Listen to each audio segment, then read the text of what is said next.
салому дуруд мегӯем ба ҳар яки шумо тамошобинони барномаҳои телевизиони танин. Ман Неъмат Салимзода ҳастам ва имрӯз дар вижа барномаи худ оид ба бехатарии узуқаворӣ мехоҳем ба шумо каме маълумот дода бошем. Меҳмони имрӯзаи мо ҳастанд мутахассиси бехатарии узуқаворӣ, устоди донишгоҳи Иллинойс, коршиноси созмони Активока бо лоиҳаи USAID ки ба Тоҷикистон омаданд, ҷаноби Клифф Венер. ҷаноб Клифф, шуморо хушомадед мегӯем. Thank you very much. Ташаккури зиёд барои даъвататон ба меҳмонӣ дар ин барнома ва ин бори дуввум аст ки ман ба Тоҷикистони офтобрӯя қадам раҷа мебиёрам ва хеле хушҳол аз ин ҳастам ва ҳама саломи худро арза медорам. Hello everybody.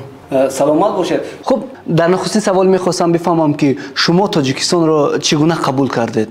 Oh, I think it's such a beautiful. خیلی کشوری خوب است، طبیعت و منظره‌های خیلی زیبا دارد، مخصوصاً در منطقه‌های بیرون از شهر خیلی منظره‌های زیبا را من مشاهده کردم و این منظره‌ها با من وطن خودم را به یاد می‌آورند. ایالت‌های به مانند آریزونا و نیو مکزیکو را به یاد می‌آورند که من در آنجاها بزرگ شدم. So nice and friendly. саломат бошед. шумо иҷозат медиҳед ки ман шуморо ҳамчун Клифф муаррифӣ кунам барои суҳбати озод шудан? Absolutely. بله می‌توانم. Because چون که ما دوست هستیم و در امریکا معمولا دوستان غیر رسمی به هم دیگر مراجعت میکنند. тавре ки мо аллакай маълумот гирифтем, шумо бори дуюм аст ки ба Тоҷикистон омадед ва чаро мас шумо тасмим гирифтед ки ба Тоҷикистон оед ва таҷрибаи худро дар соҳаи бехатарии узуқаворӣ ба корхонаҳои он омӯзонед? sure. برای موافقت با طلبات و بهتر کردن شرایط زندگی کشورهای زیاده در این دنیا به کمک نیاز دارند. خود USAID، مفهوم USAID همچون آژانسی ایالات متحده آمریکا دایر به یاری‌های بین‌المللی ترجمه می‌شود. So my university background is من در دانشگاه تخصصی دانشگاهی من این مدیریتی به خطر غذاواری می باشد و همچنین مدیریتی بیزنس و مدیریتی تجارت می باشد. business management and human resources. یکی از تلاش‌های من در این زندگی و خواهش‌های من در زندگی آن است که به مردم برای دسترسی به شرایط بهتری زندگی کمک کنم و برای این کمک رسانی از دانش و تجربه‌های خودم استفاده می‌برم.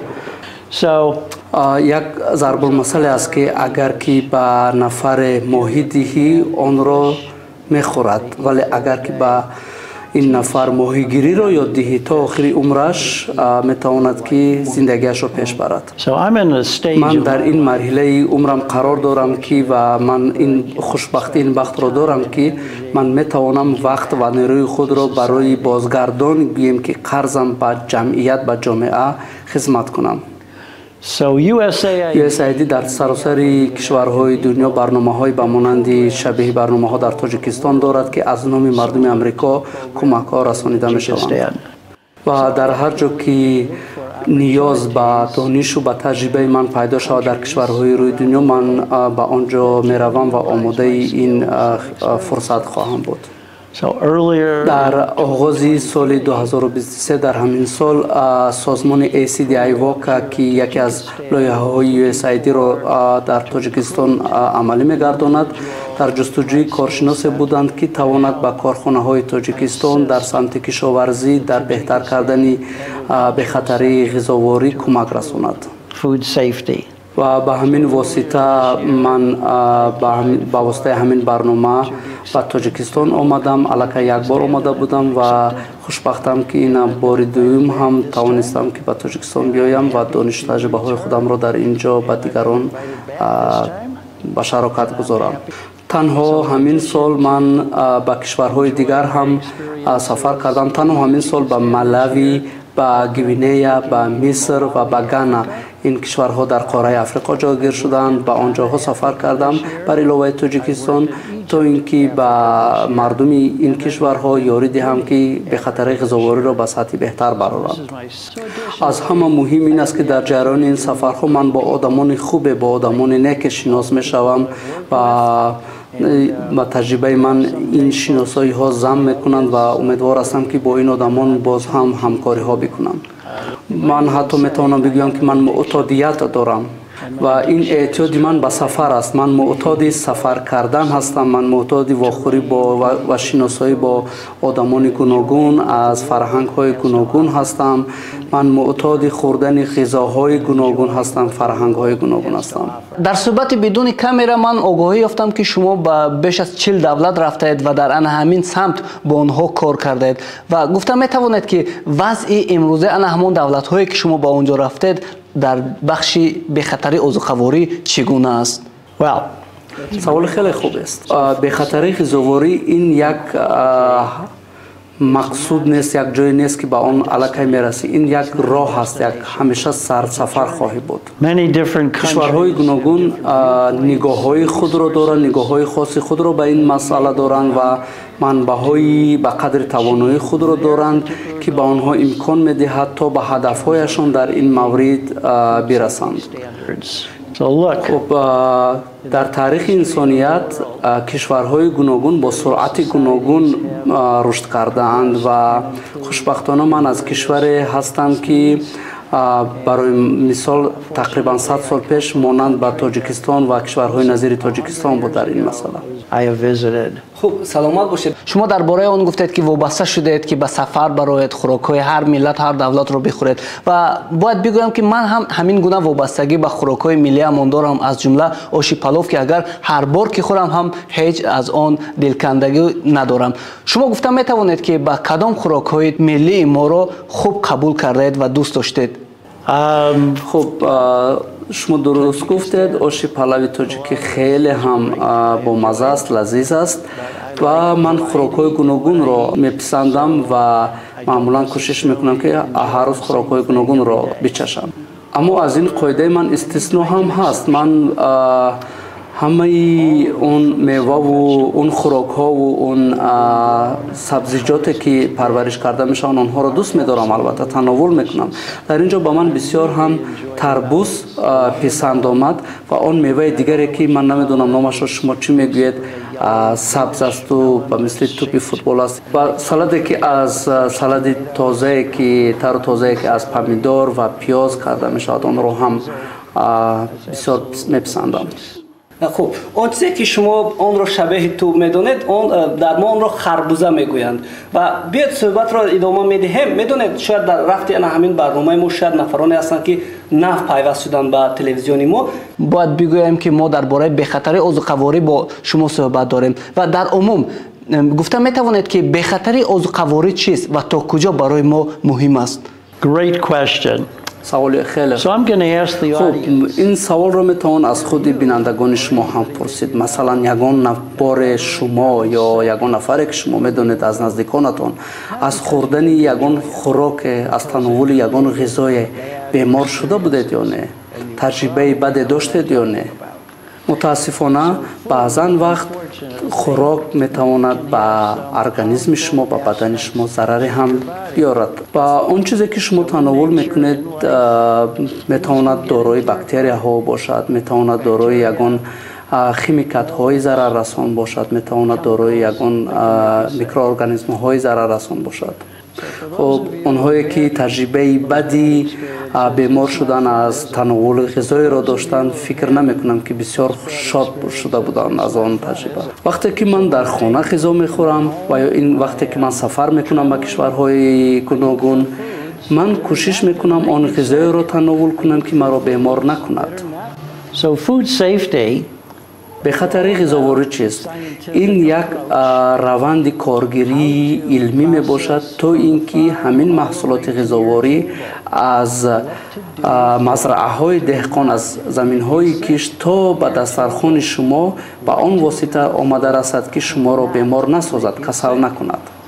خب مردم در سراسر دنیا البته معلومات دارند، میدونند که در کجا غذای بخطر است و این دانش آنها، این فهمش آنها تاثیر میرساند به بیزنس ها، به تجارت ها، به کشورها، به سیاحی و البته این مردم میخواهد به جای رود و از جای غذا خرد در جای پولش را صرف کند که آنجا بخطری غذاواری هم تامین باشد. So fortunately خب خوشبختانه در جهانی که ما امروز زندگی میکنیم تجربه های خوبی مدیریت به خطری غذاواری جای دارند، علاقه موقع دارند و این معیارهایی که این تدبیرها و معیارهایی که اندیشیده شدن از جانب سازمان ها و اینها بسیار خوب هستند و امکانیت میدهند که با راه اندازی آنها بیزنس ها، تجارت ها آنها ایمیج خود را هم نگاه دارند، ایمیج خود را بهتر نگاه دارند و همچنین مشتریان را به خود جلب کنند. این همین کاری است که من دوام 2 هفته اخیر در تاجیکستان کرده استادم. برای مثال اگر شما میخواهید که به بریتانیای کبیر محصولات صادر نمایید باید بدونید که طلبات آنجا آیا که محصولات شما با طلبات BRC موافق است یا نه.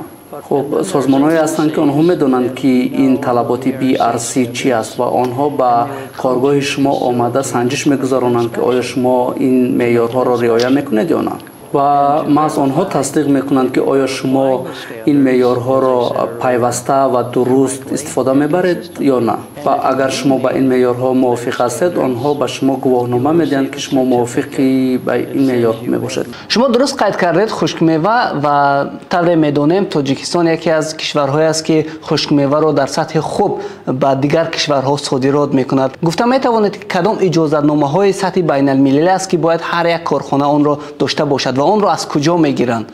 از این سبب وقتی اگر شما این گواهنامه را نداشته باشید این گواهنامه به مانند آن است که شما اجازتی حتی صحبت کردن با کشورها را برای وارد کردن محصولات خود به آنها پیدا میکنید.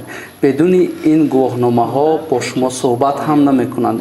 این گواهنامه به مانند یک بلیت است، به مانند چیپتا ای اجازتنامه ورود محصولاتتان به این کشورها است. So you might be asking, خب شما میتونید سوال دید که این سرتیفیکات ها، این گواهنامه ها برای مردم تاجیکستان برای من چی تاثیر است کنند، چی کمک کرده میتونند؟ and I go back to my very جواب این first سوال با سوالی پیشتره با مسئله دیگری است که من قبلا علاقه با آن اشاره کرده بودم. آیا شما خودتون یگان نفر رو میدونید که از خوراک بیمار شده باشد، مریض شده باشد و این تجربه دردناک را از سر گذرانده باشد؟ البته شاید کسی بگوید که با من چی فرق دارد که مردم در بریتانیا چی میخورند چی نمیخورند، اما حقیقت حال این است که این سرتیفیکات ها، این معیارها کمک میرسانند به همه مردم ها. این همچنین به تجارت های شما هم به کارخانه های صادراتی شما کمک میرسانند که محصولات خودشان را توانند که صادر کنند و در بازارهای دیگر به فروش بگذارند. تشکر زیاد برای یک معلومات مکمل و میدونید در بالا ما اگر یادتان باشد درباره وضع بخطری عضوقواری در آن کشورهایی که شما سفر کردید درباره آنها گفتیم و بیاید من سوال را کمی تغییر میدهم و میگویم که چون شما 2 بار است که به تاجیکستان میآیید وضع بخطری عضوقواری در تاجیکستان چگونه است به نظر شما؟ بخطری غذاواری، مدیریت بخطری غذاواری اینها همه یک روند هستند.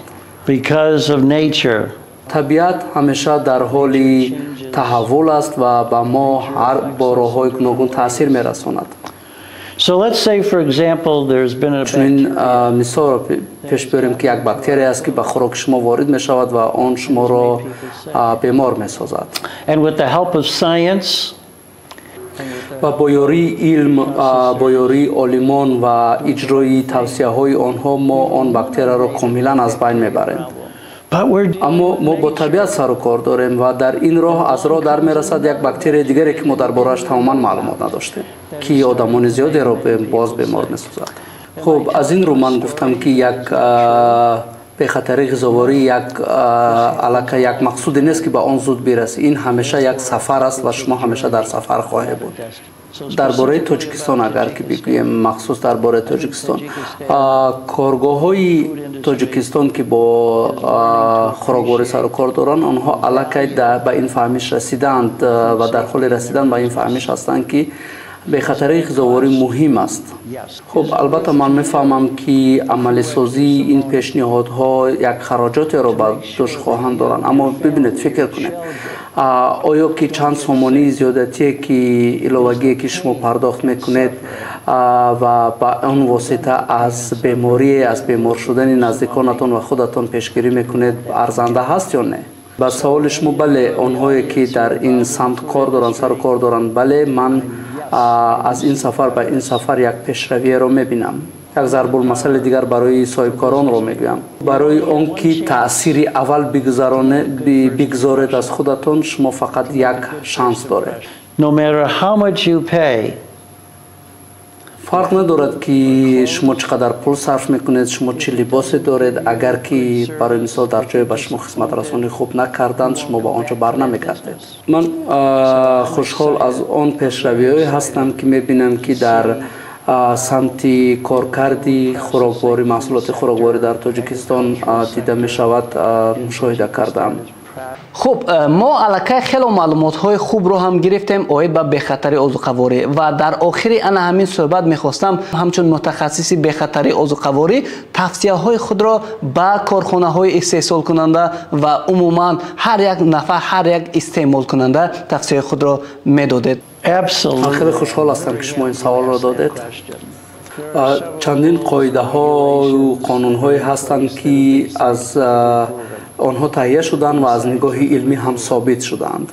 رقم یک حرارت هوا را نظارت کنید. خوراک‌هایی که سرد هستند آنها را سرد نگاه دارید و خوراک‌هایی که گرم هستند آنها را گرم نگاه دارید. why? چرا؟ خب برای آن باکتری و میکروارگانیسم هایی که پیدا می شوند در حرارت قابل راحتی آنها زود نجات می‌یابند می‌ایستند و مثلا در این هوای گرمی که حالا هستیم در تابستان خوراکی که سرد است آن رو سرد نگاه دارید وگرنه باکتریا در حرارت خوبی هوا برای باکتریا موافقی هوا برای باکتریا با آن امکان می‌دهد که رشد کند. Number 2. توصیه رقم 2 همیشه دستانتون رو با صابون و آب بشویید پیش از تهیه خوراک و همچنین آن محصولاتی را که برای کارکردی خوراک برای پختن خوراک استفاده میبرید و مانند کارد و دیگر آنها را هم پیش هم بعد از استفاده بشویید. So all of you at home, is this difficult to do? من فکر نمیکنم که این کاری مشکل باشد. یکی از پس‌آمدهایی که از کووید ما دیدیم و یاد گرفتیم این شستشوی دست‌ها میباشد که به فکر من توجه مردم به شستن دست‌ها بیشتر شد. اما این که این پاندمی تمام شد پاندمی کووید تمام شد معنی آن را ندارد که شما از شستن بیشتری دست‌ها دست کشید. بسیار خواهش دارم دست‌هایتون را شوید و این یک راه خیلی خوبی پیشگیری از بیماری هست و آنهایی که با استحصال محصولات خوراکواری سر و کار دارند آنها هم باید این کارها را کنند. به خاطر غذا این یکان روندی مشکلی نیست این روندی بسیار گران هم نیست ولی این روندی است که باید همیشه از آن پیگیری باید کرد. خب تشکر زیاد برای چنین یک صحبت بسیار هم سودمند با تماشابینان ما فکر میکنم معلومات های خوب رو هم گرفتند. دوستان عزیز این بود صحبت ما اوید با بخطری عضوقواری با متخصص انا همین ساحه جناب کلیف وانر که طول چند هفته در دایره لایحه یوسید در تاجیکستان بودند. ما باور داریم که شما نیز توصیه‌ای که این متخصص برای هر یک شما و چه به کارخانه و چه به شخصان انفرادی دادن در زندگی خود استفاده می‌برید زیرا که بخطری عضوقواری یک از سمت‌های یا که بخش‌های مهم سلامتی هر یک عائله هر یک نفر و هر جامعه میباشد. خب برنامه‌های دیگر تلویزیون تنین را انتظار باشید تا برنامه‌های بعدی خیر. Thank you.